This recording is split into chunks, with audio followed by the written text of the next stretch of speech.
Hi viewers, నా వయసు ఇప్పుడు 35 సంవత్సరాలు. నాకు డబుల్ వయసు ఉన్న వాళ్ళు కావచ్చు, లేదంటే నాకన్నా ఒక 15-20 సంవత్సరాలు పెద్దవాళ్ళు కావచ్చు, ఇంక్లూడింగ్ మై సెల్ఫ్. అంతా కూడా విప్లవం అంటే కుసింత ఉత్సాహాన్ని చూపిస్తూ ఉంటారు. ఎందుకంటే 1960, 70, 80 ఈ టైంలో ఎవరైతే జన్మించి ఉంటారో వారందరూ కూడా విప్లవం అనగానే ఎక్కడ లేనటువంటి ఉత్సాహం ఎందుకు వస్తుంది అంటే, కమ్యూనిజం అన్నది చైనాని అసలు ఏ రకంగా మార్చింది, క్యూబాని ఏ రకంగా మార్చింది, రష్యాని ఏ రకంగా మార్చింది, అసలు ఈ యావత్ ప్రపంచాన్ని కూడా ఒక అత్యద్భుతమైనటువంటి రీతిలో ఏ రకంగా ముందుకు తీసుకువెళ్ళింది ఈ కమ్యూనిజం అన్నది అంతా కూడా ఆలోచిస్తూ ఉంటారు. ఏది ఇందాక నేను చెప్పినటువంటి ఆ టైంలో పుట్టినటువంటి వాళ్ళు. మీరు నమ్ముతారో లేదో, మేము చిన్నపిల్లలుగా ఉన్నప్పటి నుంచి కూడా మేడే అంటే చాలు బాడీలో తెలియనటువంటి ఉత్సాహం, రక్తం ఉరకలేసేది అనమాట. తెలిసి తెలియకుండానే డప్పు దొరు వినగానే డ్యాన్స్ వేయాలనిపించేది. తర్వాత చిన్నప్పుడు కమ్యూనిజం రిలేటెడ్ ఏ వార్త వచ్చినా సరే దానిని కూలంకుషంగా చర్చించడం, మాట్లాడడం, చదవటం, అసలు ఏంటి అప్డేట్ అప్డేట్ అప్డేట్ అప్డేట్ ఈ వేళ ఉంటూ ఉండేది అన్నమాట బ్రెయిన్.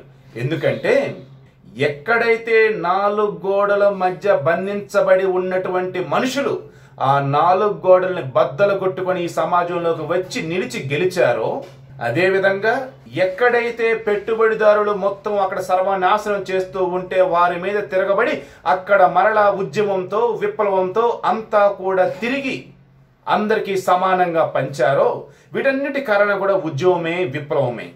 అయితే ఆనాడు చైనా పేరు ఎత్తితే అందరికీ గుర్తుకు వచ్చేది రోమాలు నిక్కబడుచుకున్నటువంటి మావో చెప్పినటువంటి మాటలు కావచ్చు, సూక్తులు కావచ్చు, వారి యొక్క కమ్యూనిజం సిద్ధాంతాలు. అయితే రాను రాను ఏ రకంగా తయారైపోయింది ఈ చైనా అంటే, ఒకప్పుడు విప్లవ చైనాగా ఉన్నటువంటి చైనా కాస్త ఈరోజు విస్తరణ కాంక్షతో రగిలిపోతూ ఉన్నటువంటి చైనాగా తయారైంది. మీరు అనవచ్చు, మీరు ఆల్రెడీ 80 to 90 మధ్యలో పుట్టారంటున్నారు శివ గారు. గతంలో 60s లో 70s లో 80s లో పుట్టిన వాళ్ళకు కూడా ఒక ఐడియా ఉంటుంది. దేని గురించి? 1962లో భారతదేశంతో చైనా చేసినటువంటి యుద్ధం గురించి. ఆ రోజు మరి అంత దారుణంగా చైనా ప్రవర్తించింది కదా, మన భారతదేశంతో కావాలని చెప్పేసి కయ్యానికి కాలు దువ్వింది కదా. ఏకంగా 1959 ఆ టైంలో రష్యాకి సంబంధించేసి హైర్ అఫీషియల్స్ వచ్చి మరి ఇక్కడ చైనాలో పర్యటిస్తూ ఉన్నప్పుడు చైనా ప్రతినిధులకు చెప్పున్నారు కదా, ఎందుకు కొద్ది కిలోమీటర్ల కోసం భారత్తో ఈ గొడవ వదిలేయండి అని చెప్పి చైనా చెప్పినా సరే వినలేదు కదా. అటువంటి చైనాని మీరు అంతా కూడా సపోర్ట్ చేస్తూ ఉండేవాళ్ళ, మీరంతా చైనాని తలుచుకుని ఉప్పొంగుతూ పోతూ ఉండేవాళ్ళని చెప్పి మీరంతా అనవచ్చు. చైనాను కాదు, మరలా చెప్తూ ఉన్నా, చైనాలకి సంబంధించేసి కమ్యూనిజం సిద్ధాంతాలని ఎవరైతే నేర్పించి ఉన్నారో, మావో కావచ్చు, అంతకు ముందు మహా ఉద్దండులు కావచ్చు, అదేవిధంగా రష్యా కనుక చూసుకుంటూ ఉన్నట్టయితే గతంలో ఉన్నటువంటి కార్ల్ మార్క్స్ కావచ్చు, అదేవిధంగా అద్భుతమైనటువంటి తన రచనా పటిమతో యావత్ ప్రపంచాన్ని ఉర్రూతలొగించినటువంటి ఎంతో మంది కావచ్చు. ఈ వేలో చూసుకుంటూ ఉన్నప్పుడు ఒకళ్ళేంటి, ఇద్దరేంటి, ఎంతో మంది ఉద్దండులు రష్యా నుంచి కమ్యూనిజాన్ని యావత్ ప్రపంచాన్ని కూడా విస్తరించేలాగా చేశారు. ఈ వేలోనే కొద్ది దేశమే వియత్నాం అమెరికాని గడగడగడలాడించేసింది. అటువంటి గడగడలాడించినటువంటి వియత్నాం బ్రహ్మాండంగా ఈ రోజు ఉందన్నమాట. దీనికి కారణం ఏంటో తెలుసా? కమ్యూనిజం.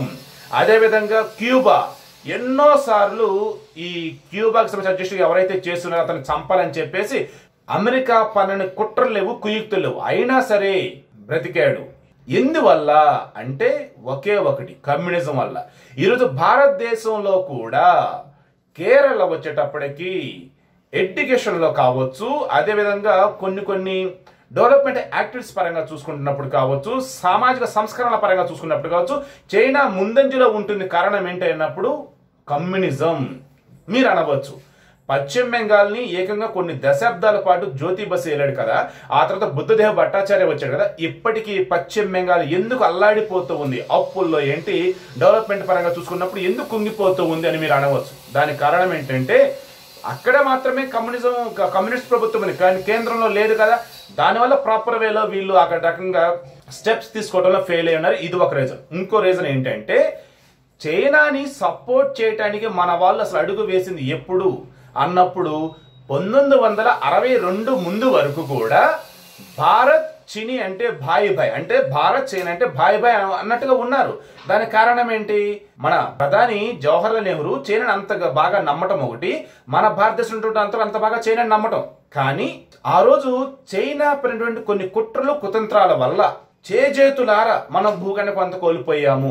రకంగా చాలా మంది అంటూ ఉంటారు, నెహ్రూ కూడా రకమైన మానసిక సంఘర్షణతో దీనివల్లే ఇబ్బంది పడిపోయి రకంగా ఆయన మానసికంగా చనిపోయాడని చాలా మంది అంటున్నారు. దీనికి కారణం ఏంటంటే చైనా యొక్క కుట్రలకి నెహ్రూ కూడా తలవంచక తప్పలేదు కొన్ని సార్లు. ఆ వేళ మనం భూభాగాన్ని కూడా కోల్పోయాం. అయితే ఆ తర్వాత కూడా ఏమైంది అంటే చైనాకి పాలకులు ఎవరైతే ఉన్నారో వారిని మాత్రం మనం ఎప్పుడు సపోర్ట్ చేయాలి, ఇంక్లూడింగ్ మై సెల్ఫ్. చైనా అంతకుముందు ఏవైతే కమ్యూనిజం సిద్ధాంతాలు వల్లే వేసిందో వాటికి మాత్రమే సపోర్ట్ ఇచ్చారు. దానివల్లే మన దేశంలో నక్సలైట్లు కావచ్చు, మావోయిస్టులు కావచ్చు, మరి కొంతమంది ఇటు తమిళనాడు నుంచి అటు జమ్మూ అండ్ కాశ్మీర్ మధ్యలో ఉన్నటువంటి ఎన్నో అరణ్య ప్రాంతాల్లో వారు తలదాచుకుని అన్నలుగా పేరు పొంది ఎంతోమంది పేద ప్రజలకు సాయం అందించారు. కేవలం కమ్యూనిజం సిద్ధాంతాలను తీసుకొని మాత్రమే, అంతే తప్ప చైనా యొక్క పాలకులను తీసుకొని కాదు.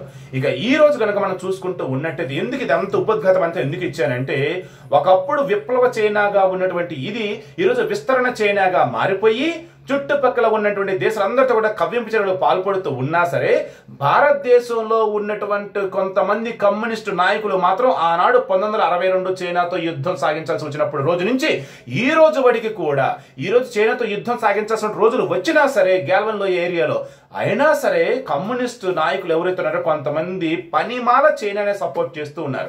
అదేమంటే యావత్తు దేశం అంతా కూడా పార్టీలకు అతీతంగా ప్రాంతాలకు అతీతంగా అందరూ కూడా మోదీ వెనక నిలిచి దేశంతోనే మేము ఉన్నాము, మీతోనే మేము ఉన్నాము మోదీ, బట్ ప్రాపర్ వేలో అడుగులు వేయండి అని చెప్పి సలహాలు సూచనలు ఇస్తున్నారు తప్ప విమర్శించడమో లేదంటే వెన్నుపోటు పడవాలని చూడటమో లేదంటే చైనాని సపోర్ట్ చేస్తూ అడ్డదిడ్డంగా వాగడమో ఎవరూ చేయలేదు. కానీ కమ్యూనిస్టులు ఇప్పటికే చేస్తూనే ఉన్నారు. ఎందుకు చేస్తూ ఉన్నారు ఏంటి అన్నప్పుడు ఒక దరిద్రమైనటువంటి విషయం ఏంటయ్యా అన్నప్పుడు ఇప్పటికి కూడా కమ్యూనిజం అన్నది ఏమంటారు గతంలో ఉన్న సిద్ధాంతాల పరంగా ఈ రోజు సొసైటీ లేదు. అలాంటప్పుడు ఏం చేయాలి? సొసైటీకి తగ్గట్టుగా మన సిద్ధాంతాలు కూడా మార్చుకుంటూ వెళ్ళాలి. అవలు మావో కావచ్చు, కార్ల్ మార్క్స్ కావచ్చు, లెనిన్ కావచ్చు, మరి కొంతమంది ఉద్దండులు ఎంతో మంది, స్టాలిన్ కావచ్చు, ఈ వేలో. కానీ వాళ్ళు మార్చుకుంటూ వాళ్ళ దేశాన్ని డెవలప్మెంట్ చేసుకుంటూ ముందుకు వెళ్ళిపోయారు. చైనా ఆ రకంగా లేదే. మరి అటువంటి చైనా ఎందుకు మీరు సపోర్ట్ చేస్తున్నారు ఇప్పటికి కూడా? అంటే చైనా కబర్ణ హస్తాల్లో చైనా మార్క్ యొక్క సిద్ధాంతాలు ఇప్పటికి కూడా ఎందుకు మీరు చుట్టుముట్టి ఇలా విలువలాడిపోతున్నారు? పేరుకే చైనా కమ్యూనిస్టు దేశం తప్ప పెట్టుబడిదారుడికి స్వర్గధామం చైనా, అది మర్చిపోతున్నారు కమ్యూనిస్టు మిత్రులారా, మన దేశంలో మిత్రులారా. మీరంతా కూడా మీరు ఒక్కసారి ఆలోచించండి. ఈరోజు ఎవరైతే చైనాని సపోర్ట్ చేస్తూ ఉన్నారో వాళ్ళంతా కూడా చైనా సిద్ధాంతాలను సపోర్ట్ చేయటంలా, ఏది ఒకప్పుడు ఉద్దండ సిద్ధాంతాలని, ఈ రోజు ఉన్నటువంటి పక్క రాజ్యాన్ని కబలించి వేద్దామనేటువంటి విస్తరణ కాంక్షిస్తున్నటువంటి చైనాని మీరంతా సపోర్ట్ చేసిన విషయం మీరు మర్చిపోదు. ఒకప్పుడు నేను కూడా చైనా సిద్ధాంతాలు అంటే నమ్మేవాడిని. ఎప్పుడు అవి? మన దేశానికి స్వాతంత్రం రాక ముందు ఉన్నటువంటి వాళ్ళ సిద్ధాంతాలు అవి. అందులో కూడా మంచి ఏంటి చెడు ఏంటి అని చెప్పేసి మరలవి తర్కం అంటే మొత్తం కూడా అనలైసిస్ అప్పుడు మాత్రం తీసుకునేవాళ్ళు, అంతే గుడ్డిగా వెళ్ళటం కాదన్నమాట. సో నేను ఈ దేశం కమ్యూనిస్టులకు కొన్ని విషయాలు గుర్తు చేయదలుచుకున్నాను. ఈ రోజు ఒకప్పుడు రష్యా వద్దని చెప్పినా సరే భారత్తో కాలుతున్నటువంటి చైనాని ఈరోజు ఎందుకు సపోర్ట్ చేస్తున్నారు? First thing. నెంబర్ 2, మన ప్రధాని చైనాకు వచ్చే ఐక్యరాజ్యసమితి భద్రతా మండలి శాశ్వత స్థానం కల్పించడానికి ఎంతో దోహదం చేశాడు. అయినా సరే మనకి ఇప్పటికీ వాళ్ళు పదే మోకాలు అడ్డుతూనే ఉంటారు ఐక్యరాజ్యసమితిలో. అటువంటి చైనాని ఎందుకు సపోర్ట్ చేస్తున్నారు? తర్వాత అక్సై చిన్న ప్రాంతాన్ని ఆక్రమించినటువంటి చైనాని ఎందుకు మీరు సపోర్ట్ చేస్తూ ఉన్నారు? తర్వాత వియత్నాం వచ్చేటప్పటికి కమ్యూనిజం దేశమేనే, మరి అటువంటి కమ్యూనిజం దేశాన్ని పదే తన గుప్పిట్లోకి తెచ్చుకొని చూస్తున్నటువంటి చైనాని ఎందుకు మన దేశంలో కమ్యూనిస్టులు సపోర్ట్ చేస్తున్నారు? తర్వాత నేపాల్ని కూడా ఏమంటారు తన కబర్ణ హస్తాలో బంధిద్దామని చూస్తూ ఉంది ఈ చైనా. మరి నేపాల్ కమ్యూనిస్ట్ దేశమే కదా, మరి అక్కడ ఎందుకు ఈ చైనా మీరు సపోర్ట్ చేస్తూ ఉన్నారు?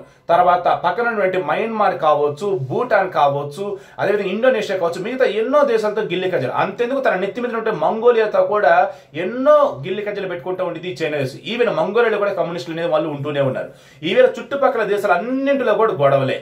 చివరికి ఏ రకంగా తయారయ్యారు మన భారతదేశంలో కమ్యూనిస్టులు కొంతమంది అంటే, ఏదైతే చైనా ఒక పని చేసిందో అదే పని అమెరికా కనుక చేసినట్టయితే చిచ్చి ఏంటి అమెరికా ఇంత నీచంగా దిగజారిందా అంటారు. అదే పని చైనా చేస్తే వావ్ చైనా కమ్యూనిస్ట్ కాబట్టి ఇంత బాగా చేసిందని అంటున్నారు. అంటే ఎంత బ్లైండ్ గా ఉన్నారో ఒకసారి ఆలోచించాలన్నమాట. ఒకప్పుడు విప్లవ చైనా అన్నది ఈరోజు విస్తరణ చైనాగా మారి పెట్టుబడులకు స్వర్గధామంగా మారి ఏకంగా ఆనాడు ఉన్నటువంటి మావో నుంచి ఉన్నటువంటి జిన్పింగ్ దాకా కూడా గతంలో ఉన్నటువంటి చైనా సిద్ధాంతాలను లోపలే ఉంచుకుంటూ బయట ప్రపంచానికి మాత్రం విస్తరణ కాంక్షలు రగిలిపోతున్నటువంటి చైనాగా వీళ్ళు కనిపిస్తూ ఉన్నా సరే మన భారతదేశంలో ఉన్నటువంటి కమ్యూనిస్టులు మాత్రం ఆ విషయాన్ని మాత్రం గుర్తించలేకపోతున్నారు. సో నేను కంక్లూడ్ చేయవలసిన ఈరోజు ఒకే ఒకటండి. ఒకప్పుడు విప్లవ చైనా అంటే నాతో సహా ఎంతో మందికి చాలా చాలా గౌరవం ఉండేది. కానీ ఎప్పుడైతే మన భారతదేశాన్ని ఆక్రమించాలని చెప్పి 1962లో యుద్ధానికి తెగబడిందో ఆ రోజు కూడా చైనా యొక్క కుయుక్తులు కావచ్చు, కుట్రలు కావచ్చు, ఇవన్నీ కూడా తలుచుకుంటే ఒళ్ళు గగురు పొడిచి చైనాను దూరం పెడుతున్నారు.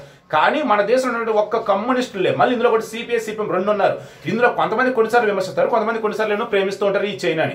అదే ఇప్పటికీ ఎవరికి అర్థం కావట్లేదు. దీని వల్లే మన దేశం చైనా దగ్గర ఏదో ఒకసారి ఇబ్బంది గురవుతూ ఉన్నది. అదేవిధంగా ఒక ఇంత చులకనకు కూడా లోనవుతుంది. సో కంక్లూడ్ చేస్తున్నా, ఇప్పటికైనా సరే భారతదేశంలో కమ్యూనిస్టులు ఎవరైతే ఉన్నారో అసలైనటువంటి కమ్యూనిజం అంటే ఏంటి తెలుసుకోండి.